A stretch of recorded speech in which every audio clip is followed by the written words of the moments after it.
Okay. Can you hear me? Mm-hmm. Okay, great. I'm having a difficult time with this piece of music. Did you hear the music at all? Oh, good. Absolutely. It worked. I didn't know if it was working.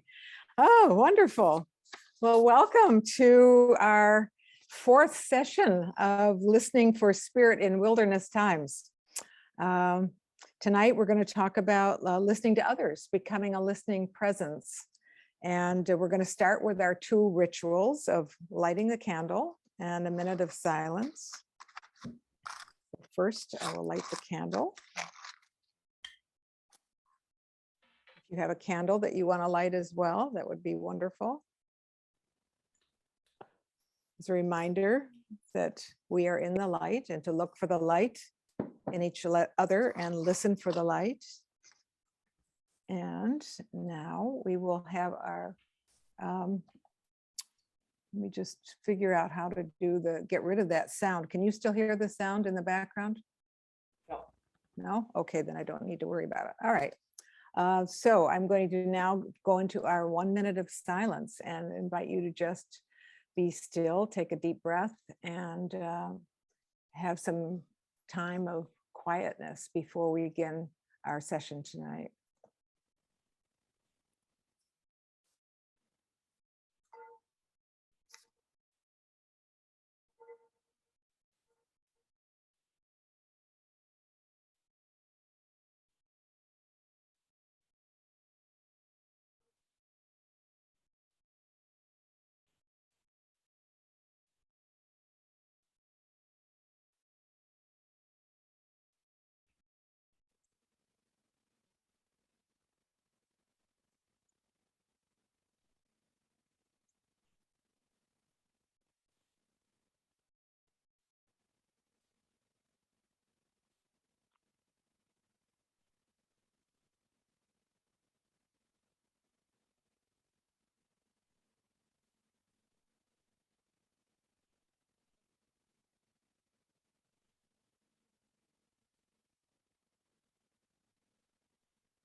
Wonderful. Well, last week I introduced the concept of reflective listening, listening for yourself, getting to know your own inner voice. And I'd like to know if there are any comments or questions, any insights that have come up, anything about the practices that were in your handouts, about the exercise that we did last week, the listening stick exercise, anything we talked about, anything that came up for you in this past week.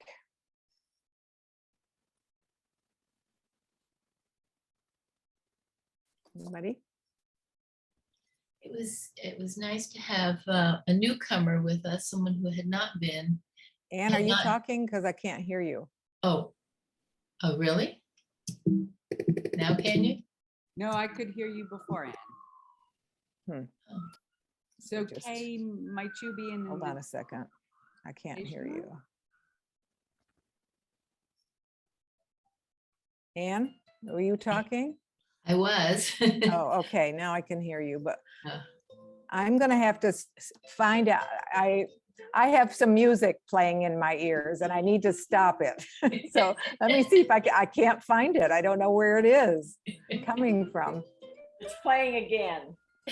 Hold on. I got to turn the sound down while I find it. I don't know where it's coming from. Anybody have any clues on this? Is your phone there? Are you appled up? Got it Apple? on, No. let's see. Would it be the iTunes app? What is this? That's not what I want. change to a different app. I can't hear you all until I get this figured out. And I Check your roof. It's a fiddler on your roof. somebody shared the screen. Got the I share like that, screen? Mike. Mackenzie, you're trying to Old help me. fashioned. I can tell, but I cannot. Hold on, let me see where in earth this thing is coming from. We're not hearing the music, Oh, but I we're know where hearing it you is. clearly. Got So it? it's Yep, probably I got it, okay. I found it. You can't hear us, here, though. Let me just stop that. Oh. Put it back. And now. Okay. Now, I think I'm good. Sorry about that. Anne, you were going to say something. I was just going to say we were joined by someone who hadn't attended these sessions, and we did the exercise again, and it was nice to do it again and kind of have a rhythm to it. And it lasts as long as we stop interrupting each other, which isn't really that long. Mm, But we like what we hear, so that's okay. yeah.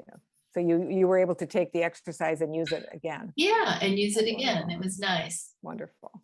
Okay. Smaller group too. Mhm. Anything else? Yeah, Lori? I had a very remarkable experience in our small group last week. And Robert and I did the exercise again and had an equally wonderful and insightful experience. And I'm surprised that I'm finding the listening part of it as nurturing and nourishing as it Mm, has been. mhm. There's more to the listening than one would think. Mhm. Yeah, yeah. Wonderful. Anything else? Anything else? Okay, well, tonight then, I want to start off with a quick recap of what we've done so far, just so that we can think about what we've done and to acknowledge the organic way about how all these things work together. It's not a linear experience at all, the sacred art of listening. And so we started off the first week, we talked about a different way to look at listening, to reframe it slightly differently, and to what we talked about it as an art and a choice and a gift. And then the next 2 weeks we spent looking at 2 different practices that we could take on that might help us become more, have a better capacity for listening, to become more of a listening presence. And the first capacity was cultivating silence, slowing down and getting into silence. And the second one was slowing down to reflect, getting to know your inner voice. And then tonight we're going to talk about the third aspect of the practices, which is listening from the heart listening to others, and listening which connects us. So that's where we're going to be tonight. So deep listening really occurs at the heart level. It's present when we feel more connected to other people, and when our hearts expand, and our capacity to listen to those who are different from us expands when we can listen from this heart level. It's also, listening in this way is also about hospitality, giving the gift of space to the other people, so that a space in which they can be heard, in which they are free to be themselves and to open up to their own hearts and their own voices when we listen like this. And it takes time and it takes patience.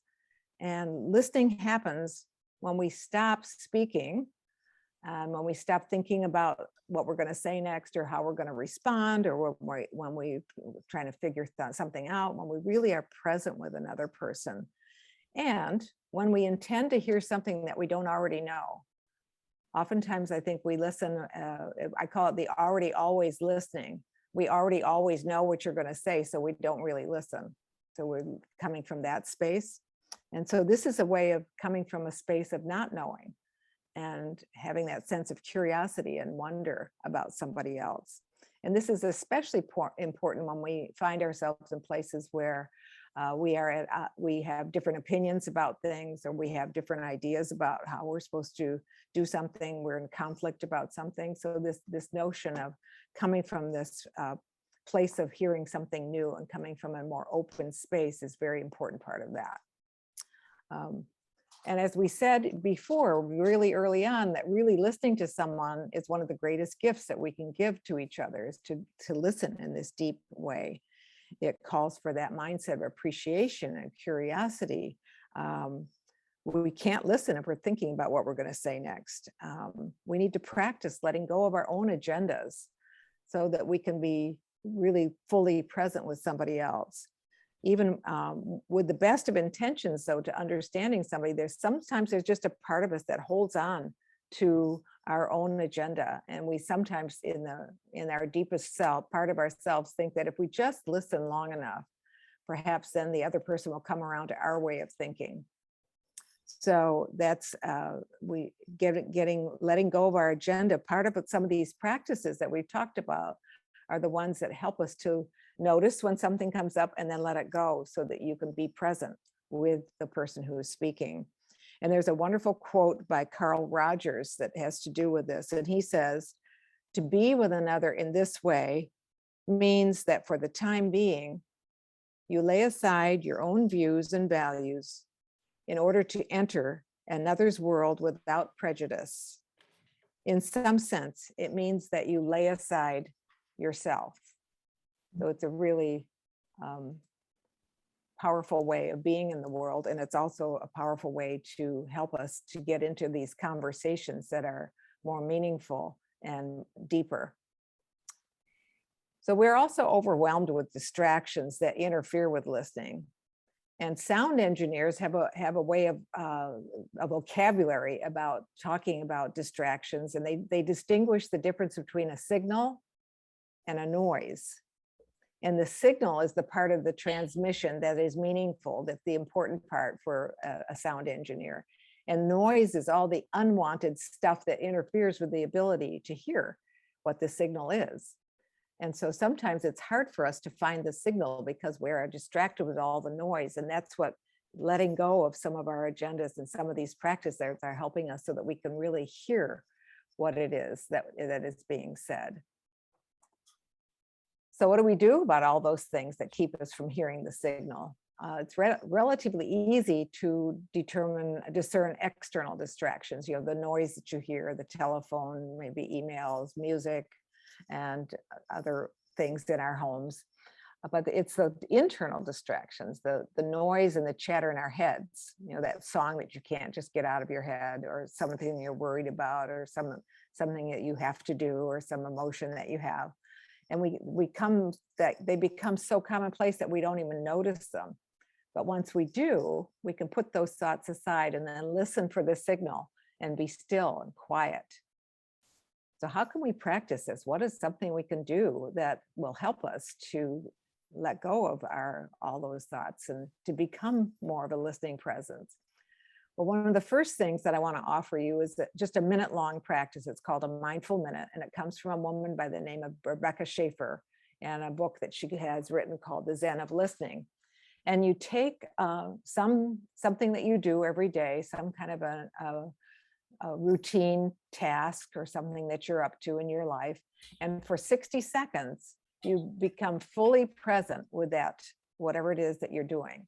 So for example, if I was going to say, I'm making a cup of coffee, I'm going into the kitchen to make a cup of coffee, I would set my timer for 60 seconds. And for everything I'm doing, I would say to myself, I'm walking into the kitchen, and I'm walking over to the faucet, I'm turning on the water, I'm picking up the kettle, I'm putting water in the kettle, or whatever it is that you're doing.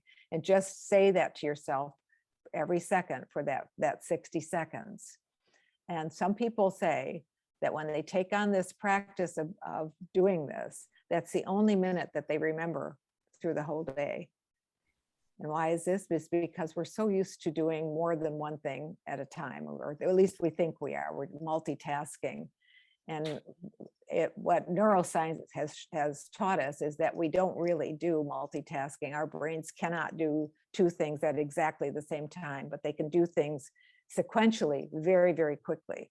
And they get very tired of doing that. And I think that's why sometimes we are so exhausted all the time, because we're trying to multitask and we're trying to do more than one thing at a time. And yet our brains are having to work really hard to help us to do those kinds of things. So this notion of a mindfulness minute is a way of teaching ourselves how to let go, how to be more present, then so we can be with the people that we're listening to. Then another practice that we can take on is the art of dialogue. And dialogue is a word that seems to be used a lot these days. And sometimes a more accurate description of what passes is for dialogue would be serial monologue. Like, I'm going to say what I want to say and you say what you want to say, but we're really not connecting with each other. We're not listening to each other. We might as well be two tape recorders talking to each other for all the communication that's going on. And sometimes that is what's labeled as dialogue, just because two people are speaking. But the practice that way I want to suggest that we think about dialogue here in this session is that it is it becomes a safe space where we can share our stories and recognize each other's gifts. It's a place where we can develop the capacity to listen perhaps with a spiritual ear and learn to appreciate the diversity that is all around us.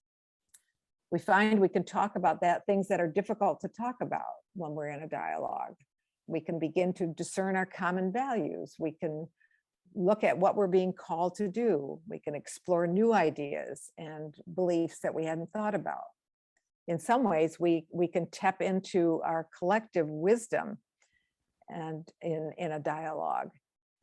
Being in dialogue creates a relationship and trust. And see, I'm gonna share a screen here for just a minute, if I can get to it. Oh, no, I can't find the share screen. There it is. Okay, here we go. Share. So the art of dialogue is is about understanding, and understanding leads to mutual respect. The more we understand, the less we fear. The less we fear, the more we risk. And the more we risk, the more we trust. And the more we trust, the more we love. So those are the kinds of things that I think about when I think about dialogue. And listening is really central to this practice of dialogue. Most of us are not skilled in having a conversation whose sole purpose is to create something new, to take on some new ideas. We're often used to having an agenda, that there's certain things that we want to accomplish, or we often listen to agree or to disagree.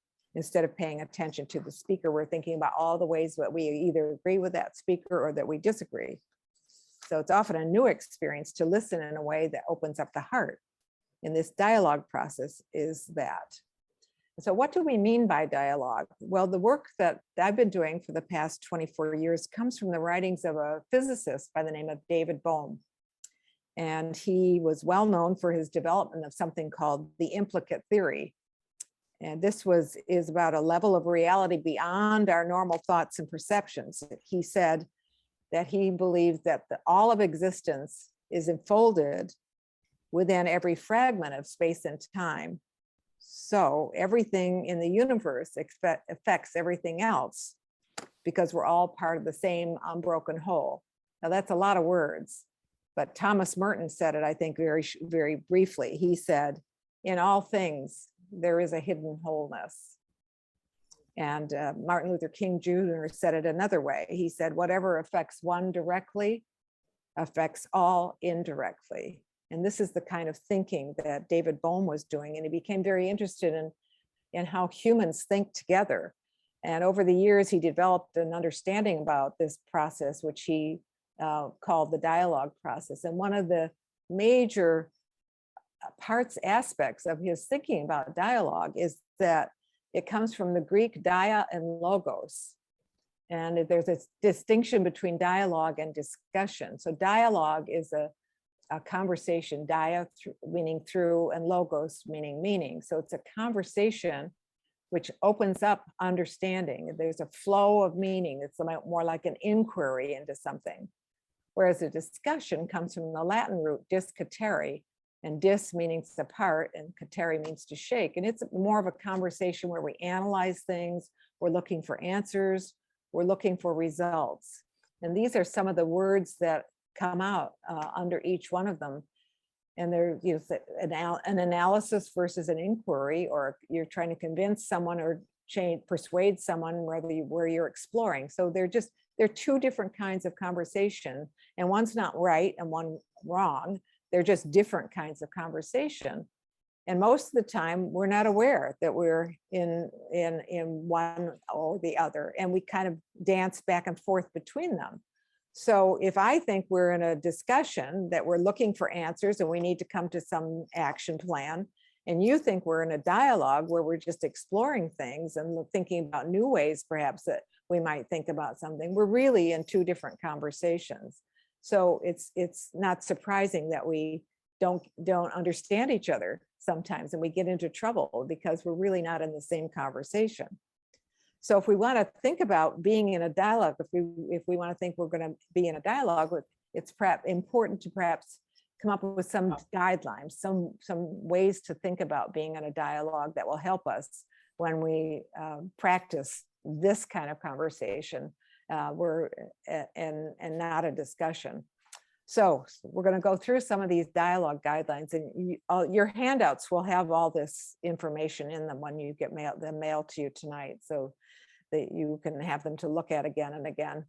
But as we think about these guidelines tonight, they were written for dialogues in a group of people for a specific purpose, and they also can be used, I think, in our daily work, in our daily conversations, in our families, just with each other. These are the kinds of things that I think will help us to listen to others in a way that is more effective and more heart-centered.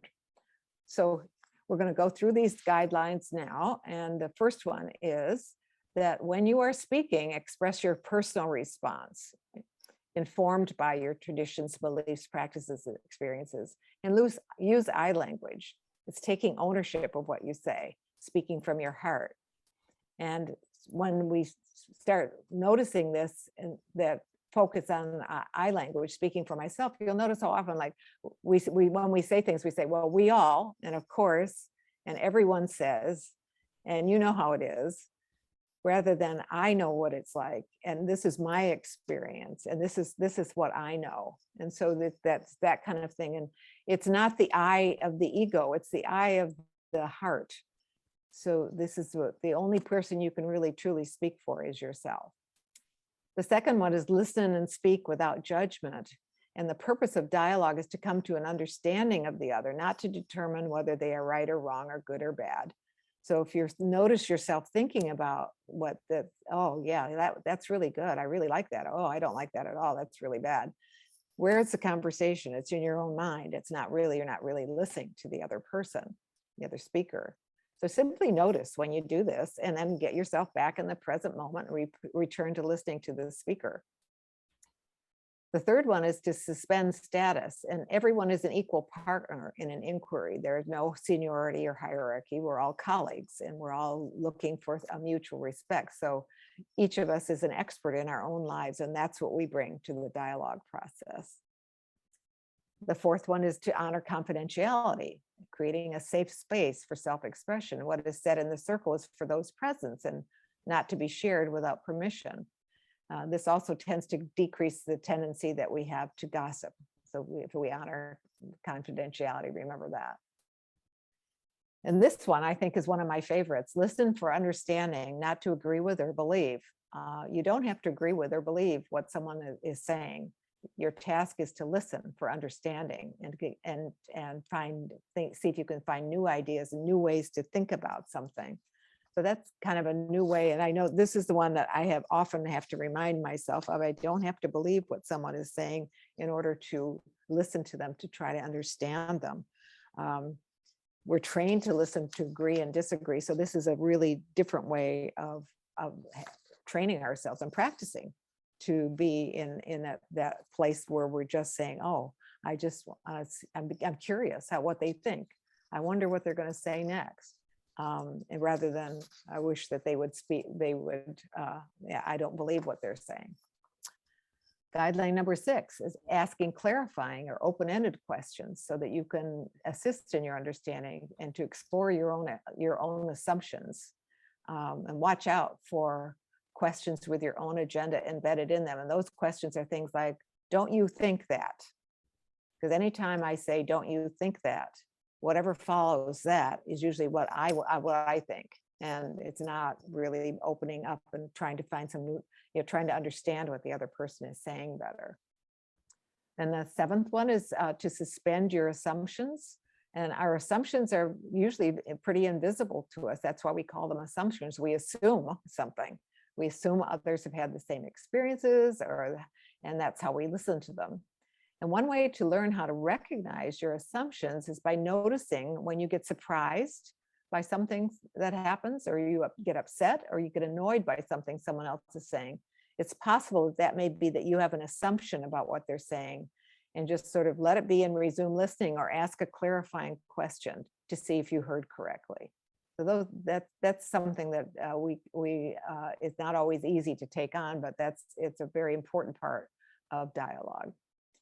The next one is to honor silence and time for reflection, and notice what wants to be said rather than what you want to say. So that's opening up yourself to the thinking that's going on within the group. What wants to be said next? Allow time to take in what's been said. So a dialogue is sometimes a much slower conversation than a discussion or other kinds of conversations we might be having. So it's just, again, that's why it's important to be comfortable with silence. You can see how all these things are much more organic than linear when we talk about these guidelines, because they all sort of come in together. And then the last one is one person speaking at a time, which is pretty simple. Pay attention to the flow of the conversation. Notice what patterns emerge from the group, and watch that each person has an opportunity to speak, and know that no one is required to speak. So these are some of this is the long version of the norms that we've been using for Summer House Church, and that we mentioned the first couple times we met in this session, these sessions too. But one of the ways that we can really practice these is to just have when you're in groups, is to create your own guidelines for the group, so that everybody knows what the practices are for that particular conversation. It helps us keep in the dialogue rather than move into discussion or an argument or a debate or something like that. So I'm going to stop for a moment and see do you have any comments, any questions, anything comes up for you around these guidelines, because that's a lot to take in. When is the best time to ask questions? At the end? Oh, you mean when you're in a conversation? Well, hearing what people have to say first, getting what people say. I think one of the things that we have found is to make sure that everybody who wants to speak has a chance to speak, and then go into the questions, so that you get a sense of the group that way. Because sometimes when you ask questions in the middle of it, you go off on another tangent, and someone else might have something else to offer that would actually make a difference in how you even ask the question. So that's one way to do it in a formal dialogue. Yeah, John. I have a thought. Mhm. If I have taught English literature for a long time, and one of the real things that's hard to do is to listen to poetry. And the list that you've given seemed to me something that every person who wants to listen, who's going to listen to a poem, needs to think about how to listen to words that they've never heard before, that are not analytical. They're doing something else. I think that if I ever go back to teaching, I think I would give my students that list and say, okay, and then listen to what I'm going to read now. That's wonderful, John. I've never thought of it as a guideline for listening to poetry, but I understand that makes a lot of sense. Because it's like, because not knowing, coming from that more open space. Yeah.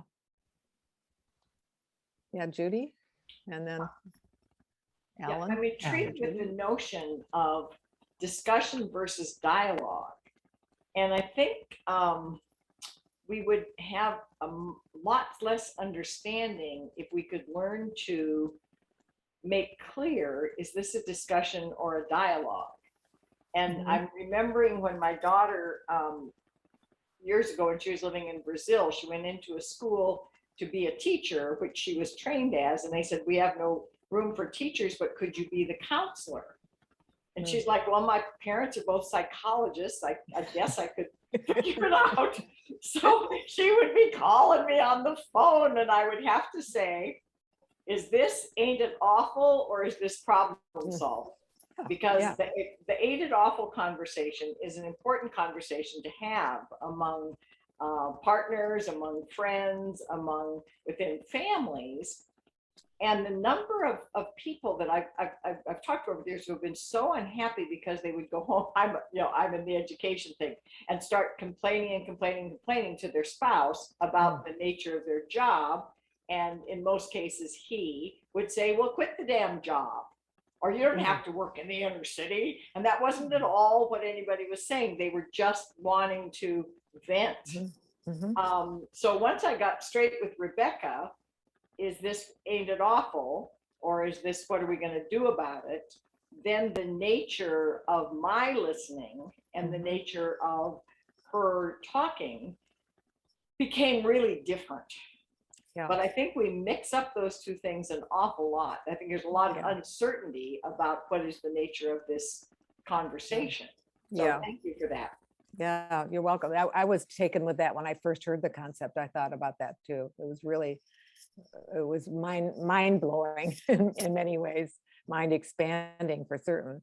And a lot of businesses have taken on having dialogues, a dialogic conversation prior to having a business meeting where they have an agenda. So they can sort of look at all the ideas that come up, what people are thinking, sort of exploring things, then go into a discussion with the agenda to get the work done. And it seems like that would take more time. And sometimes it does take a little bit more time. And when they get to the meeting part where they have to make the decisions, they're much more effective, more efficient, and they get things done very quickly because they've had the two kinds of conversation. But they're very clear about which conversation they're in. Are they in the dialogue part, or are they in the agenda part where they have to get things done? So it can, there are many ways to use that concept. And Alan, you had something earlier on. Yeah. One of the most important parts of dialogic communication, and this is coming from I and my partner's own personal experience through a couples counselor and then through a couples support group over the years in the past, is the proof to the person talking that you're actually listening. And the way we did it in the Imago format was to repeat what the person was saying to you as verbatim as possible, because that forces you to listen to them, but it also proves to them psychologically that you are listening to them. You are trying to repeat what they're saying as close to using their own language as possible. And it forces you to really cut out noise because you're trying to remember what the words they're using, and at the same time hearing it. And in a third way, it cuts out your own emotional responses because you're so focused on getting the words right. So that, much of what you said makes a lot of sense. But what I don't know, and this is because you're talking about a dialogic communication in a bigger group, I don't know how you'd have every person repeat to everybody else, you'd be there for hours. So do you have any ideas of how do you show to other people that you really are listening to them? Those are a great question. It's a question within a question. And there are many techniques that are out there to do exactly what you just said you and your partner do, where you actually repeat back verbatim. That's one technique. There are other techniques to use too. And that I'm since that's not my field, I don't know what they are, but I know there are other techniques out there. But what I know is that in the dialogue process, it's all the stuff that we've already talked about. It's the letting go, learning how to let go and be quiet, have that sense of cultivating silence in your life, being comfortable with silence. That helps you to listen. Getting to know your own voice when it's time to listen and time to speak, which we talked about last week. And that helps you in the dialogue process too. And it's a matter of intention. And people know that they've been listened to in many different ways. Some people like in our, I mentioned, I think last week, in our culture, we like eye contact. It seems to be very important in the Western culture. It's not important in every culture. So you have to know what culture you're in. And I've been around people from many different cultures because of all the interfaith work I've done. And what I would learn to do is to just ask people, what is it? How do you know when somebody's really listening to you? What are they, what kind of behavior do they nod their heads? Do they look you in the eye? Do they say something? And so you just ask, and then you find out what makes people feel listened to, and then you can model your behavior based on that. So that's another way to look at your question. And I think that having that last guideline that listen, be aware of what's happening in the group, just keep yourself really present to what's going on as people are speaking, so you can sort of listen to not only what you think, what they're saying, but what is happening in the group as well. And it just coming from the heart place. It's just learning how to come from that heart place. Yeah, and exactly that point. I love that phrase. Notice what needs to be said. Mm-hmm. That's something new for me. That's a very interesting idea. Yeah. Because you have to evaluate it silently before responding. Exactly. Which is my big problem. So yeah. I Anything talk else? all the time. Anything else before we move on to the last part of our time together? Okay, well, I'm just going to say a couple more things about dialogue before we go into a brief exercise, and then you'll go into your small groups for a few minutes anyway tonight to talk about what has come up for you. And at the close of a dialogue, when we're in a group, we usually go around the group and ask everybody to share something, an insight that they might have had from participating in the dialogue. And this kind of provides a closure for that particular conversation, because so many times we end conversations, we sort of just slip off, and we don't know, there's no real it's over and we're going on to the next thing. So by intentionally inviting people to say something before you close the conversation, it really gives it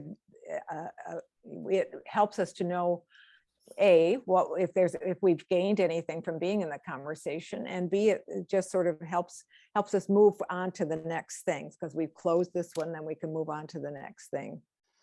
And one of the other things I want to say about this is that heart listening is a very deep form of communication, and relationships transform when we start listening from the heart, when we become that listening presence, when we embody that listening. And the dialogue process is designed to build trust. And so John Donne phrases it very well. It says, our mind's desire is to know, to understand, but our heart's desire is intimacy, to be known, to be understood. To see God with our mind would be to know God, to understand God.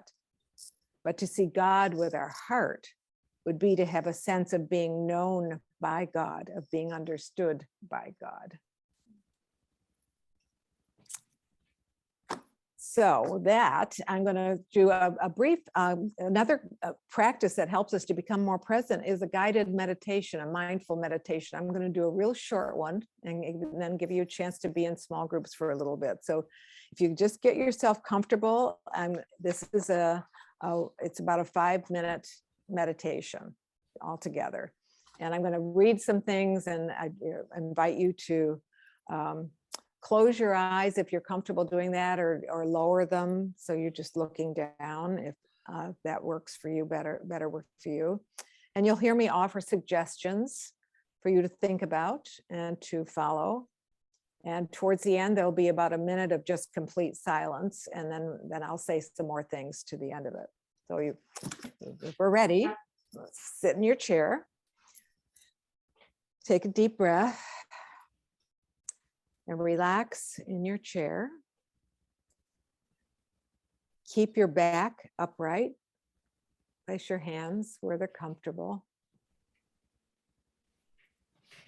Notice your body from the inside. Sort of maybe feel its weight. Think about the shape or touch. Let yourself relax. Be curious about your body sensations, your connection to the floor, with the chair.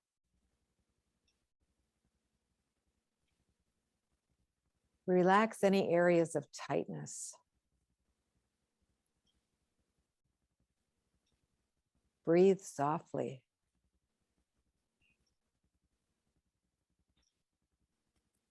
Tune into your breath.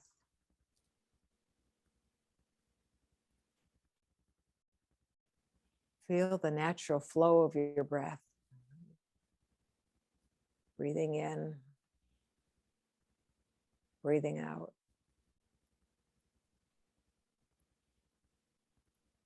Notice where you feel your breath in your body. In your abdomen, in your chest, in your throat, in your nostrils.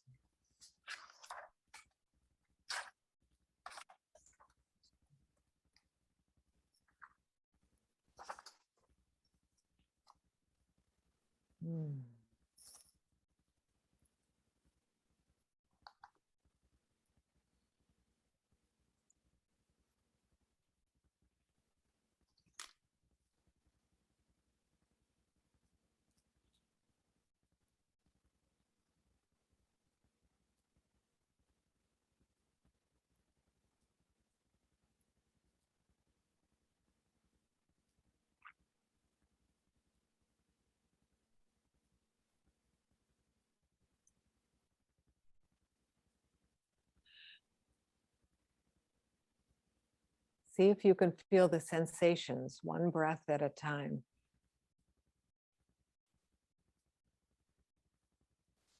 When one breath ends, the next one begins.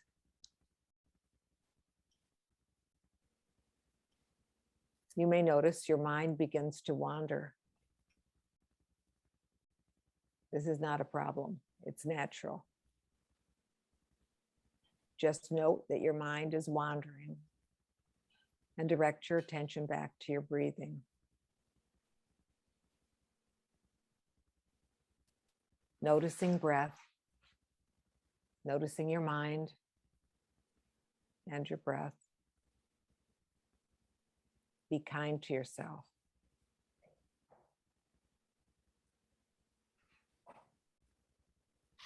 Once again, notice your whole body. Let yourself relax more deeply. Offer yourself appreciation, finding a sense of well-being for yourself and for the rest of the day.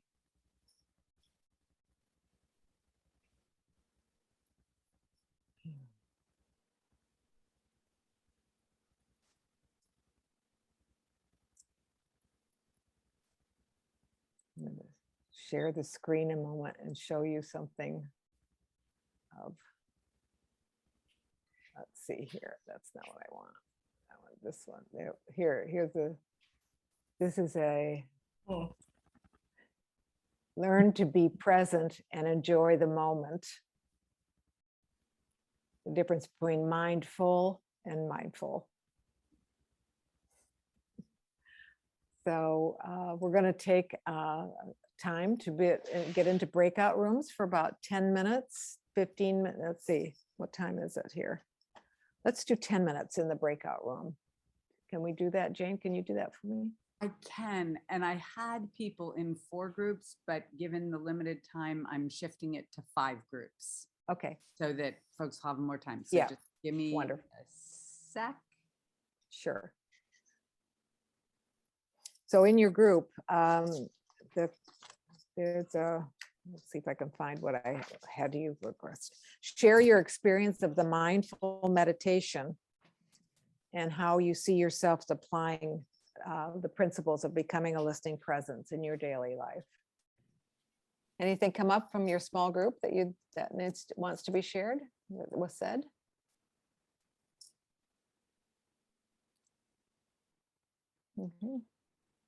Yeah, John? Can't hear you. You're muted.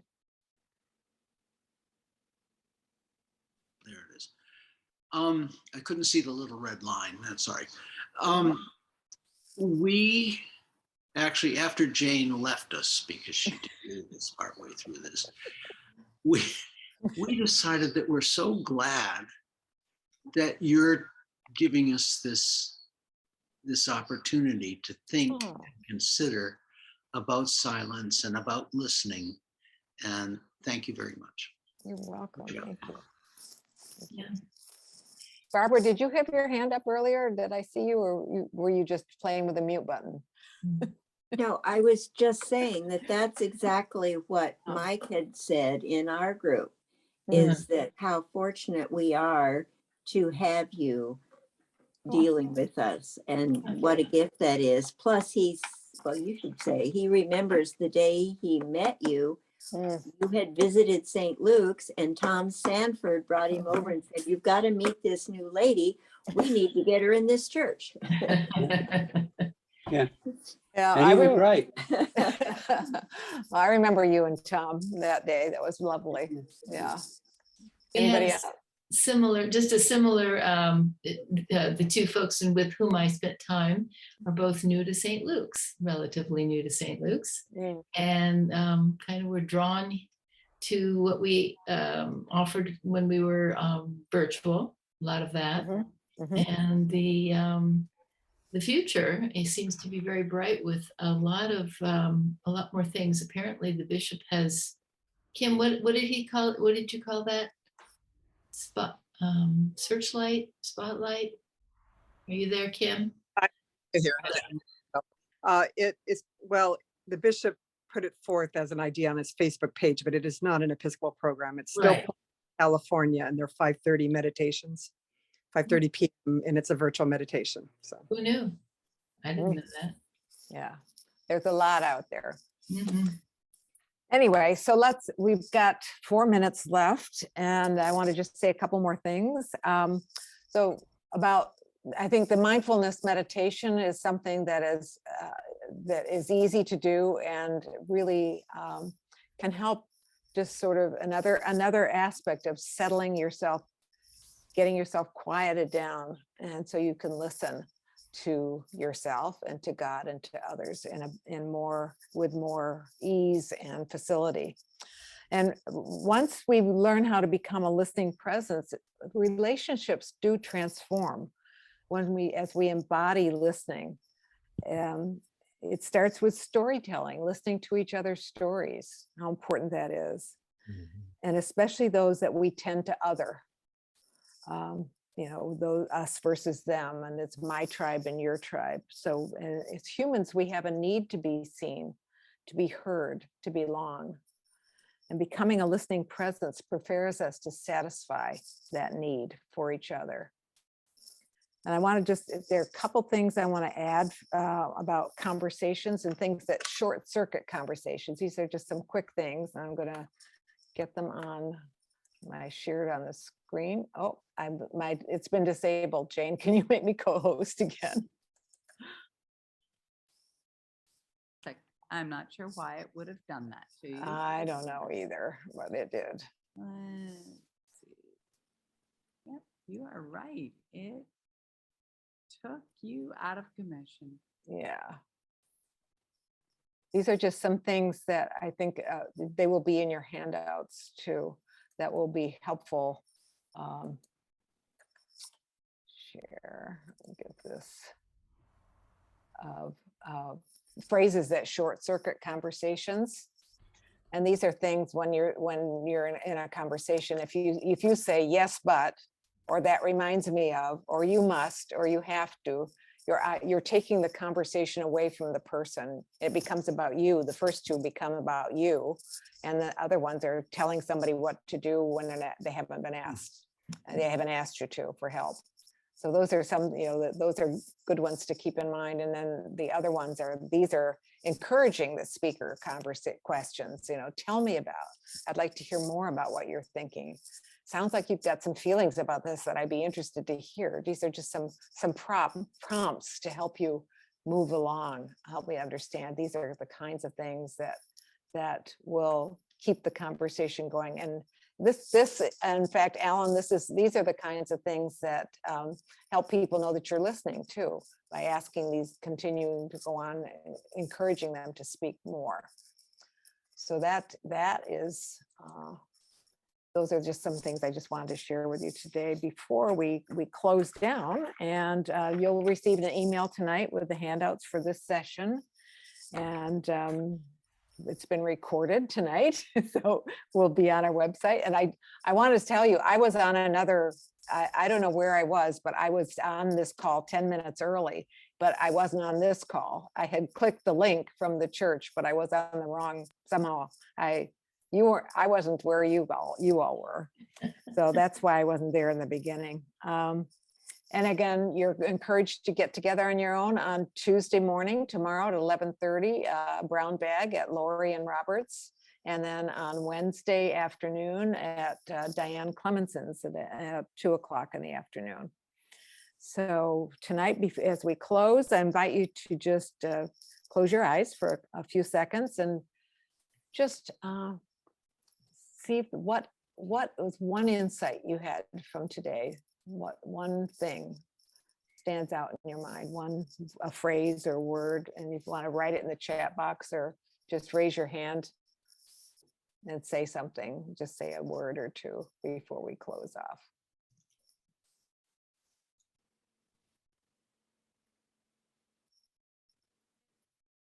Curiouser and curiouser. The difference between dialogue and discussion is something new to me. Mm-hmm. Listening as hospitality.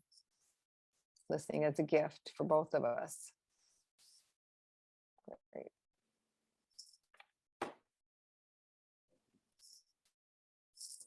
Going through to the inside. Mm-hmm. Great. Okay. Where we are affects how well we listen. Yeah, where we are. Yeah. Thank you. Mm-hmm. Enter another's world without prejudice. Learning to let silence be silence, so someone else will speak. Not easy. It's very uncomfortable. No, I think that I've said there's a Cuban proverb: listening looks simple, but it's not easy. Every head is a world. Hearing what's not said. Mm-hmm. Great. Well, just keep these things in your minds as you go forward this week. And next week we'll be talking about listening forward. Where we're gonna let's see what's the rest of that, practicing in daily life. So we'll have some more practices. And in moving my candle, the light went out. So So take the site with you and have a wonderful week, and we'll see you next week. Thank you so much for your listening. Thank you, Kay. You're welcome.